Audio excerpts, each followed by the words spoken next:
Eminent Ankamahu. Harka kennadhu. I wish to ask for some time. Sa'aatii muraasa wayii si gaafachuun barbaada. Sa'aatiin wayiitu hin jiru. Harka kennadhu. We are not surrendering. Harka kennachuutu hin jiru. Commander Oromoon yoo sa'aatii wayii nu ayyame mari'annee waan waldaa gadhiisnu ta'a.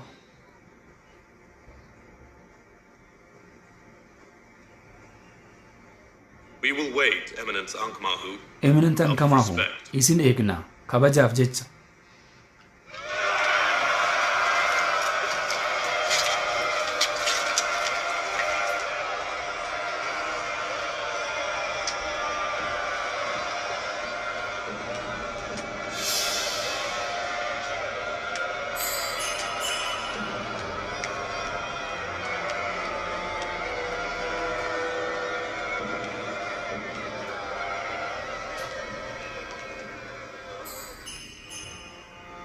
Aman is so great. Amaan baay'ee guddaa. Diinonni isaanii gonguma isaa injifachuu danda'an. Arguu jirtan akka diina isaanii itti cabsu.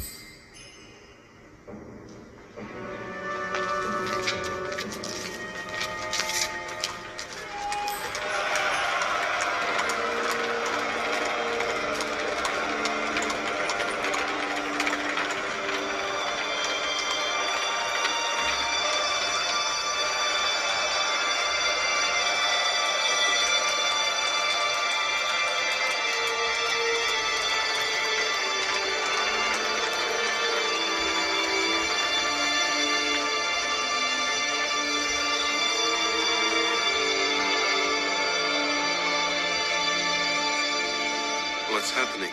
Maaltu ta'aa jira? They have asked for some time. Sa'aatii muraasa akka kenninuuf nu gaafatan. Ankamahuun qaroodha. Akkasumallee gowwoomsadha. Sa'aatii kennuuf hin qabnu ture. Warroota madaa'an fuudhaa. Reeffa kanneenillee asii kaasaa.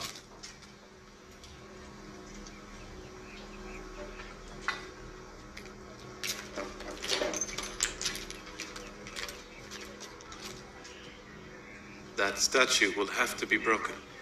Hawiltiin kun cabuu qaba. No, I will not allow that. Isin hin ayyamu. We must. We Yoo will use barbaadu force.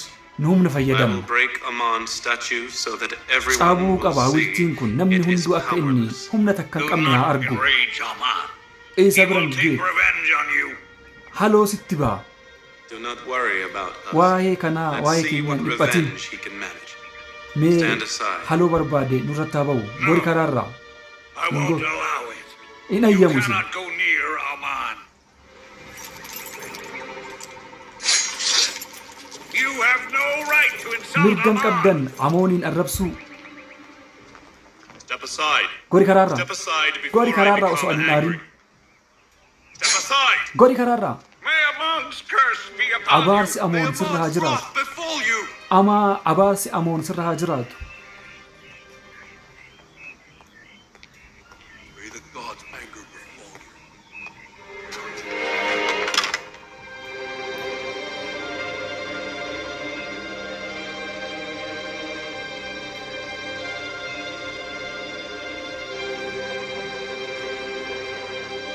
It's not there. Achin jiru. Amon's gone. Amoon deemee jira. Where did he go? Eessa deemee? Aman, the God of gods, Amoon has ascended to the skies gooftaan gooftotaa to his real gaara samiitti ol abode. He baheera. has escaped Bakka defeat. He will dhugummaa return isaatti ol to baheera. earth when the time Yeroo booda comes. ni dhufa. He will take revenge Isin upon irratti his haloo baya enemies. dhufee. Aman has ascended. Amoon gara samiitti ol bahe. Amoon gara samiitti ol bahe. Haloo isin irratti baa deebi'ee. The great God of Egypt has Amoon waaqa disappeared, guddaa but he Ijiptii will return in and take deebi'a. revenge on Deebi'ee all haloo isin his irratti ba'a. enemies.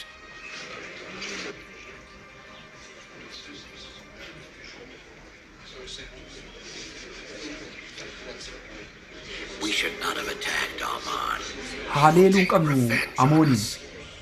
haloon irratti ba'a. The statue is here.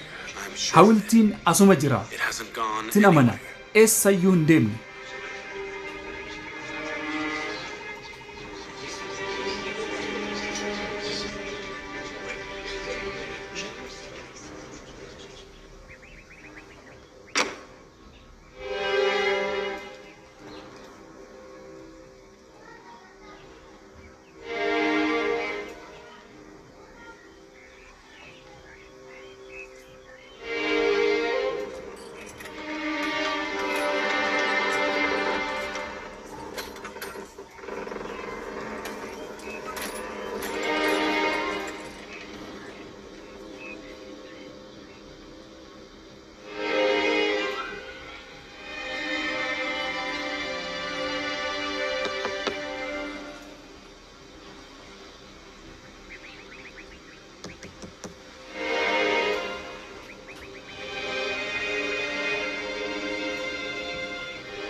Did Aman ascend to the sky or creep underground to hide? Amoon gara samiitti deemoo lafa jalatti awwaaltan.